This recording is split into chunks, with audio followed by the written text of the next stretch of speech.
Halo, assalamualaikum. Ya, ketemu lagi dengan Bu Siva. Kali ini kita akan pelajari mengenai akuntansi perusahaan jasa. Kita belajar bareng-bareng ya. Kalian sudah siap? Oke. Seperti judulnya yaitu akuntansi perusahaan jasa. Kita ke next terlebih dahulu ya.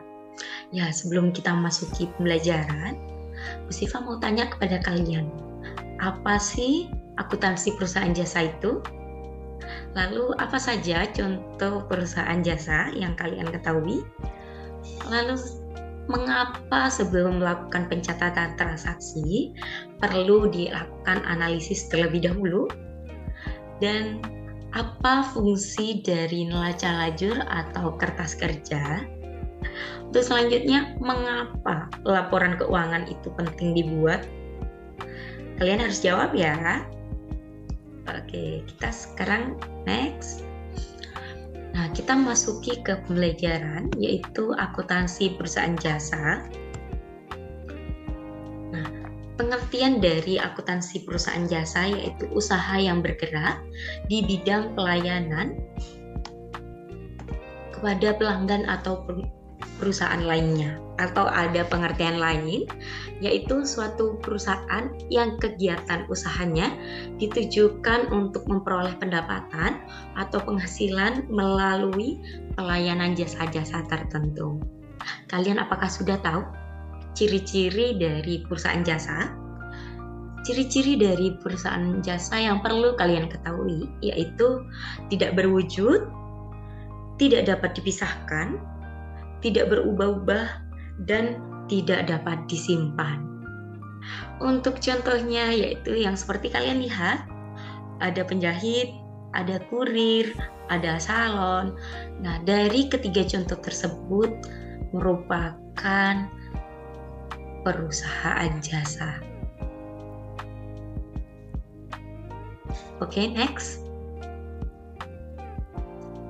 Nah, kita masuki kepada siklus akuntansi perusahaan jasa. Ada 4 tahapan siklus. Yang pertama adalah pencatatan, pengiktisaran, pelaporan, dan penutupan. Dari 4 siklus ini, kita akan melalui berapa banyak tahap. Ada melakukan identifikasi transaksi, ada membuat jurnal umum, ada melakukan posting ke buku besar, lalu kita membuat neraca saldo, setelah itu kita membuat jurnal penyesuaian, dilanjutkan dengan membuat kertas kerja atau neraca lajur, setelah itu kita perlu membuat laporan keuangan. Dalam laporan keuangan ini masih ada beberapa di dalamnya terbagi menjadi 4, yaitu laporan laba rugi, laporan perubahan modal, laporan neraca, atau posisi keuangan. Yang selanjutnya, yang keempat, laporan arus kas. Oke, kita next. Nah, kita sebelum masuki siklus, kita harus mengetahui mekanisme debit dan kredit, yang mana akun di sini, apakah kalian sudah familiar? Ya, kita pelajari ya. Yang pertama, akun-akun dalam siklus akuntansi perusahaan jasa adalah ada akun aktiva atau harta, yang mana nanti akan bertambah, itu akan dalam posisi debit. Jika berkurang, akan berada di posisi kredit. Lalu untuk selanjutnya akun liabilitas atau kewajiban. Jika bertambah, maka ada di posisi kredit. Lalu jika berkurang, ada di posisi debit. Untuk akun ekuitas atau modal, jika bertambah ada di posisi kredit, jika berkurang ada di posisi debit. Untuk akun prive atau prefer, ini bertambah maka ada di posisi debit, jika berkurang ada di posisi kredit. Dan untuk akun revenue atau pendapatan ada di posisi Jika bertambah ada di posisi kredit, jika berkurang ada di posisi debit. Untuk selanjutnya yaitu akun expense atau beban. Jika bertambah ada di posisi debit, jika berkurang ada di posisi kredit. Oke, kita next. Jangan lupa dicatat loh ya. Untuk mekanisme debit kredit ini kalau bisa dihafal di luar kepala lah. Untuk selanjutnya yaitu akun-akun dalam perusahaan jasa. Nah, ini yang termasuk akun aktiva. Ada kas, ada piutang usaha, ada perlengkapan, ada ini diisi titik-titik kan, ini bisa diisi iklan, sewa, atau asuransi yang dibayar di muka. Lalu ada tanah, gedung, peralatan, akumulasi penyusutan, kendaraan, mesin. Oke, kita next. Kita masuk ke dalam akun liabilitas. Yang termasuk akun liabilitas yaitu ada utang usaha, utang gaji, utang bunga, utang bank, utang pajak, dan masih banyak lainnya. Nah, untuk selanjutnya yaitu akun yang termasuk dalam akun ekuitas, ada modal, ada prefer gitu ya bacanya. Untuk pendapatan yang masuk dalam akun pendapatan atau akun revenue yaitu ada pendapatan jasa, pendapatan sewa, pendapatan bunga, dan pendapatan lainnya. Untuk selanjutnya yang masuk dalam akun beban atau expense, kita masuk ke akun ada beban gaji, beban sewa, beban listrik, air, dan telepon. Dan ada beban bunga. Dari akun-akun yang di sini masih banyak akun lainnya.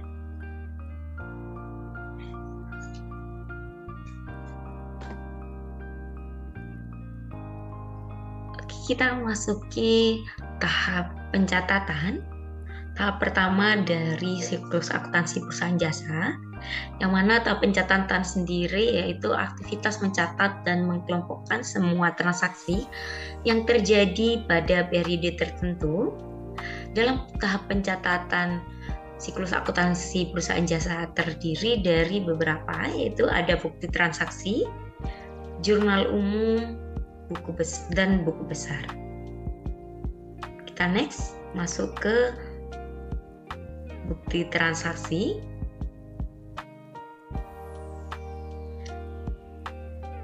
Untuk bukti transaksi sendiri yaitu dokumen yang mencatat atau merekap seluruh kegiatan transaksi yang terjadi pada suatu perusahaan. Seperti yang dicontoh ini, ada faktur. Faktur yaitu dokumen yang dikeluarkan oleh penjual untuk diserahkan kepada pembeli untuk memuat informasi seperti barang, nama barang, harga, lalu total. Nah, di sini juga dalam faktur terdapat nama penjual, lalu di sini nama pembeli. Di sini juga ada nama barang, ada jumlah barang, ada harga satuan, ada harga total, dan jumlah dari total tersebut. Lalu tidak lupa ada nama kasir serta tanggal transaksi. Untuk selanjutnya yaitu masuki jurnal umum. Untuk jurnal umum sendiri yaitu langkah awal dalam proses pencatatan ganda atau pencatatan transaksi dalam dua sisi, yaitu ada debit dan kredit. Nah, untuk seperti yang dicontoh, ini adalah contoh kolom-kolom jurnal umum. Yang pertama, nomor 1 ini adalah diisi dengan tahun dan bulan transaksi. Untuk yang kedua, yang nomor 2 diisi tanggal transaksi. Yang ketiga, kolom ketiga nama akun atau keterangan diisi nama akun. Untuk yang keempat, kolom akun ref ini nanti diisi nomor akun. Akan tetapi untuk nomor akun nanti diisikan jika sudah dilakukan posting ke dalam buku besar. Untuk yang kelima yaitu jumlah debit. Nanti jumlah debit, lalu yang di sini yang nomor keenam di kolom jumlah kredit ini nanti diisikan sesuai dengan nominal jumlah kreditnya. Kita masuki ke dalam buku besar, yang mana buku besar sendiri suatu alat yang digunakan untuk mencatat semua transaksi keuangan perusahaan. Terdapat beberapa kategori data transaksi, yaitu jenis transaksi, waktu transaksi, nomor akun, nama akun, dan saldo. Kita masuk ke dalam bentuk buku besar. Ada bentuk buku besar T yang memiliki 2 kolom. Nah, di sini nanti ada isi nama akun, kode akun, dan di sini diisi nominal dari debit dan nominal kredit. Oke, kita next. Di sini yaitu bentuk buku besar skontro atau 2 kolom, yang mana ini merupakan bentuk lebih lengkap dari buku besar T. Terbelah menjadi 2, yaitu kolom debit dan kolom kredit, sama-sama memiliki kolom tanggal, keterangan, kolom ref. Di sini juga ada nama akun diisi dengan kode akun. Kita next. Nah, kita masuki ke dalam bentuk buku besar stafel saldo tunggal atau 3 kolom. Dan di 3 kolom ini memiliki lajur saldo tunggal, yang dimana dimaksud di sini kolom saldo. Nanti masih sama di sini diisi nama akun, diisi nomor akun, kolom tanggal, kolom keterangan, kolom ref, kolom debit, dan kolom kredit. Lalu untuk kolom saldo ini diisi jumlah dari debit dan kreditnya. Kita next. Kita masuki ke dalam bentuk buku besar stafel saldo rangkap atau 4 kolom. Masih sama, diisi nama akun, diisi nomor akun. Yang membedakan yaitu 3 kolom dan 4 kolom, yaitu untuk 4 kolom memiliki lajur saldo rangkap, yang di sini ada saldo yang mana saldo debit dan saldo kredit. Nanti di sini di dalam kolom tanggal, kolom keterangan, kolom ref, dan kolom debit. Jadi nanti di kolom kredit, kolom debit ini diisi ke dalam kemasukan di saldo. Lalu dalam kredit nanti diisi dengan kolom kredit juga. Lalu nanti mengikuti dengan nama akun untuk penjumlahan saldo di sebelah sini. Kita masuki tahap laporan. Tahap ini adalah tahap pembuatan laporan keuangan yang terdiri dari laporan laba rugi, laporan perubahan ekuitas atau perubahan modal, laporan posisi keuangan atau neraca, dan laporan arus kas.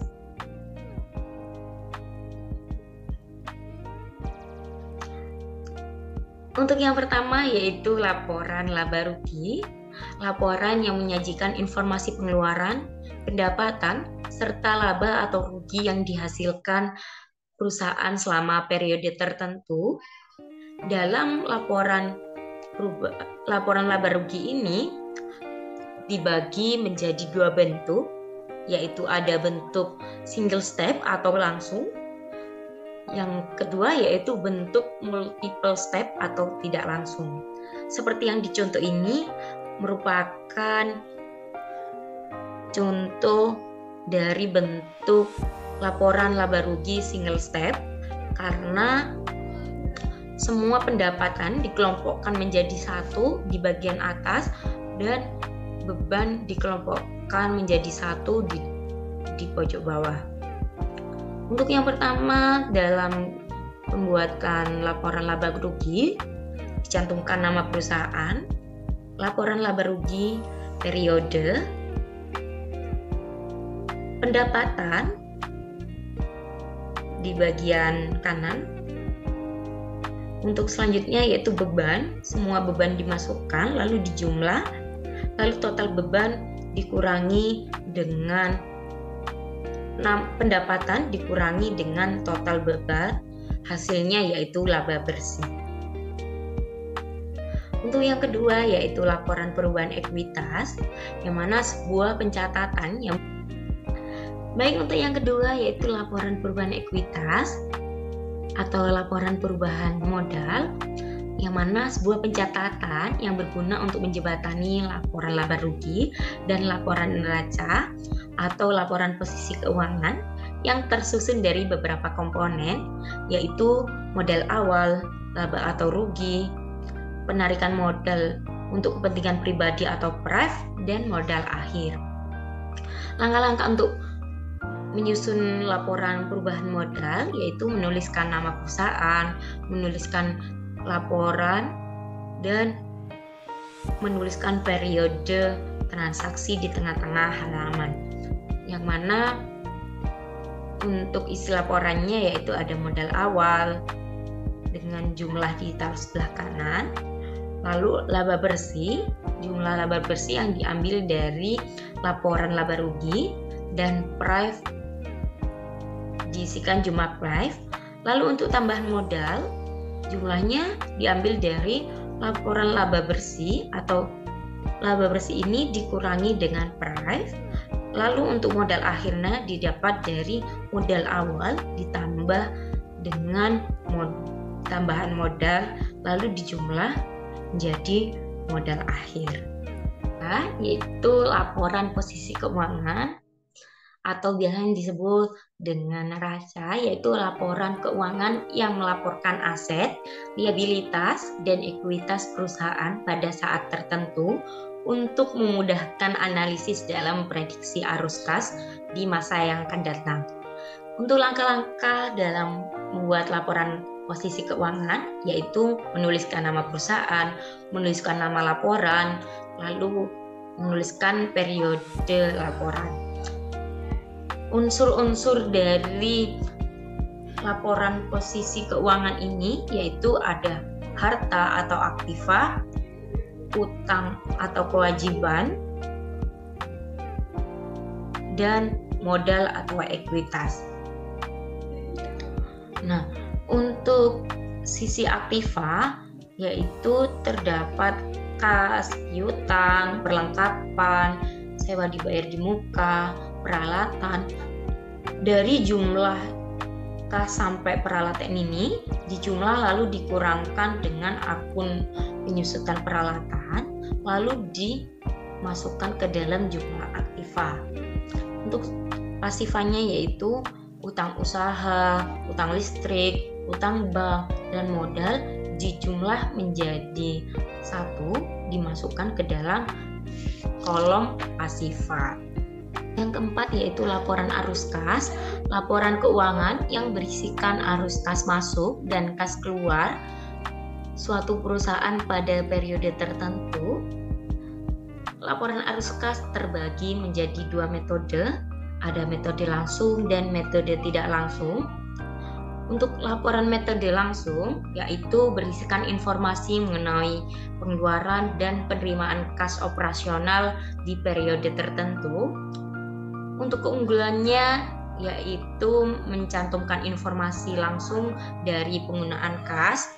Untuk yang metode tak langsung, yaitu metode yang dilakukan dengan menghitung laba rugi yang sudah disesuaikan. Untuk keunggulan dari metode tak langsung yaitu lebih fokus pada unsur pembeda untuk laba bersih dan unsur arus kas bersih di periode tertentu. Seperti yang dicontoh ini merupakan laporan arus kas metode tak langsung, yang mana pembuatannya yaitu menuliskan nama perusahaan, menuliskan nama laporan, dan menuliskan periode laporan.